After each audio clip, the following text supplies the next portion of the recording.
আপনি কি খেয়াল করেছেন, পৃথিবী দিন দিন বদলে যাচ্ছে? মানুষের চরিত্র, প্রকৃতির অবস্থা, সময়ের গতি, সবকিছু যেন অন্যরকম হয়ে যাচ্ছে। কিন্তু প্রশ্ন হলো, এই পরিবর্তনগুলোর সাথে কি শেষ যুগের কোনো সম্পর্ক আছে? আজ আমরা জানব দাজ্জালের আবির্ভাবের আগে সহিহ হাদিসে উল্লিখিত তিনটি গুরুত্বপূর্ণ পরিবর্তন। প্রথম পরিবর্তন, সময় দ্রুত চলে যাবে। রাসূল সাল্লাল্লাহু আলাইহি ওয়াসাল্লাম বলেছেন, শেষ যুগে সময় খুব দ্রুত চলে যাবে। সহিহ বুখারী।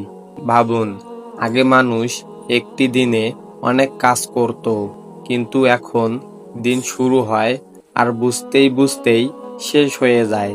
মানুষ প্রায়ই বলে, সময় কোথায় চলে যায় বুঝি না।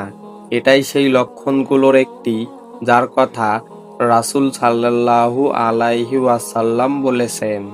এখানে লক্ষ্য করুন, হাদিসে সময়ের বরকত কমে যাওয়া বোঝানো হয়েছে। এটা বিজ্ঞানভিত্তিক সময় ছোট হয়ে যাওয়া নয়। দ্বিতীয় পরিবর্তন, ফিতনা ও অশান্তি বৃদ্ধি। রাসূল সাল্লাল্লাহু আলাইহি ওয়াসাল্লাম বলেছেন, শেষ যুগে ফিতনা ব্যাপকভাবে ছড়িয়ে পড়বে।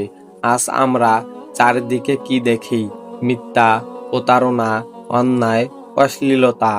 মানুষ সত্য জানে, তবুও ভুল পথে যায়, এবং মানুষ দুনিয়ার মোহে আখিরাত ভুলে যাচ্ছে।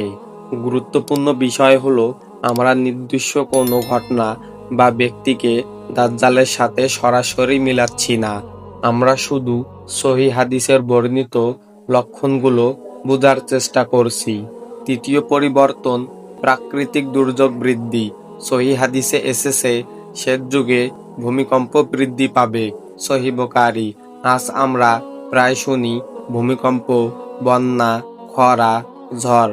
তবে এখানে একটি গুরুত্বপূর্ণ বিষয় বুঝতে হবে, আমরা কোনো প্রাকৃতিক দুর্যোগকে নিশ্চিতভাবে কিয়ামতের চূড়ান্ত আলামত বলছি না, কারণ এসব বিষয়ে নিশ্চিত জ্ঞান একমাত্র আল্লাহর কাছেই রয়েছে। আমরা শুধু সহিহ বর্ণনার সাথে বর্তমান সময়ের মিল বোঝার চেষ্টা করছি। এই লক্ষণগুলোর উদ্দেশ্য মানুষকে ভয় দেখানো নয়, বরং সতর্ক করা, যেন মানুষ আল্লাহর দিকে ফিরে আসে এবং নিজের জীবনকে ঠিক করে। কারণ দাজ্জালের ফিতনা হবে মানব ইতিহাসের সবচেয়ে বড় পরীক্ষা।